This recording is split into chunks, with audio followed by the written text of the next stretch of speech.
Good morning বন্ধুরা, আমি আবার আমার রান্না নিয়ে চলে এসেছি। দেখো, জানি না তোমরা কোনোদিনও সয়াবিন দিয়ে ডিম দিয়ে আলু দিয়ে খেয়েছো কিনা, কিন্তু আমি করব।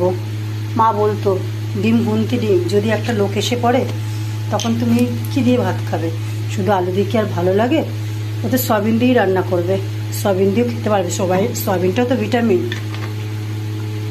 তাই জন্য মার এইসব মতনই আমি চলি।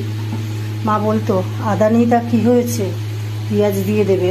পাড়াগাঁয়ের বাজার কত দূরে যেতে হয়, হ্যাঁ, সবসময় যে আদা ঘরে থাকবে তার তো কোনো কথা নেই। সপ্তাহে একদিন হাট, তাই কি করতাম, আদা না থাকলে আমি পেঁয়াজ দিয়ে বেশি করে মা রান্না করে দিত। তাই আমিও তাই করেছি। আজকে আমার ঘরে আজকে আদা নেই, আমি একটু রসুন কুড়িয়ে রেখেছি, টমেটো কুড়িয়ে রেখেছি, পেঁয়াজটা একটু বেশি পরিমাণ দিয়েছি।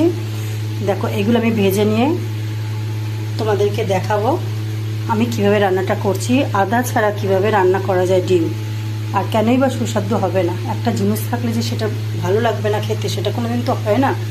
হ্যাঁ, ওটা সব কিছু ছাড়াই রান্না করা যায়। এই পেঁয়াজটা যদি আমার ঘরে না থাকতো তাহলে কি আমি এটা খেতাম না? তখন আমি রসুন আদা দিয়ে আমি ডিমের তরকারি করতাম, বা পোস্ত বাটা দিয়ে দিতাম, দিয়ে ডিমের তরকারি করতাম। আর বন্ধুরা, অত বেশি কথা বলে ভিডিওটা অনেক বড় হয়ে যাবে, তাই আমি বেশি কথা বললাম না। আমি এবার দেখো সব কিছু ভেজে নিয়ে আসছি, ভাজাটা তোমাদেরকে দেখালাম না, এটা সবাই জানো মোটামুটি কী করতে হয় না করতে হয়। আমি কড়ার মধ্যে জিরে ফোড়ন, লঙ্কা ফোড়ন, চিনি, তেলের মধ্যে চিনি দিয়ে দিয়েছি, তেজপাতা দিয়ে দিয়েছি। আমি আগে সয়াবিনটাকে দেবো। সয়াবিনটা দিলে দেখো তেলটা পুরো একদম পুরো শেষ হয়ে যাবে। সয়াবিনে এত তেল টানি, যাক সয়াবিনটাকে একটু ভেজে নেব। আমি আগে গরম জল দিয়ে একটু সিদ্ধ করে নিয়েছি। এটা হচ্ছে আশীর্বাদ সয়াবিন, জানি না কেমন খেতে, দোকানদার বললো তো ভালো। আমি নিউট্রিলা আনি, কিন্তু নিউট্রিলা সয়াবিনটা যে পাইনি বলে আশীর্বাদটাই নিয়েছি। ভেজে নিলাম।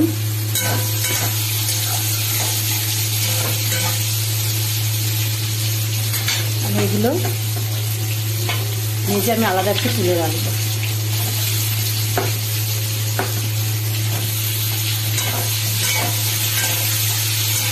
একটু ভাজা হোক।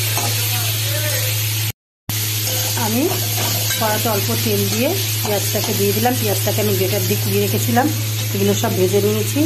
টমেটোটাকে আমি খোসা ছাড়িয়ে নিয়েছি, ডিমটাকে ভেজে নিয়েছি।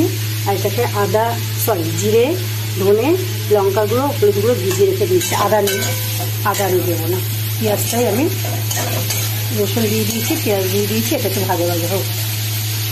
আমার কিছু কথা বলতে হয়তো বেঁধে যাচ্ছে বা ভুল হয়ে যাচ্ছে, কারণ আমি যেহেতু একদম নতুন।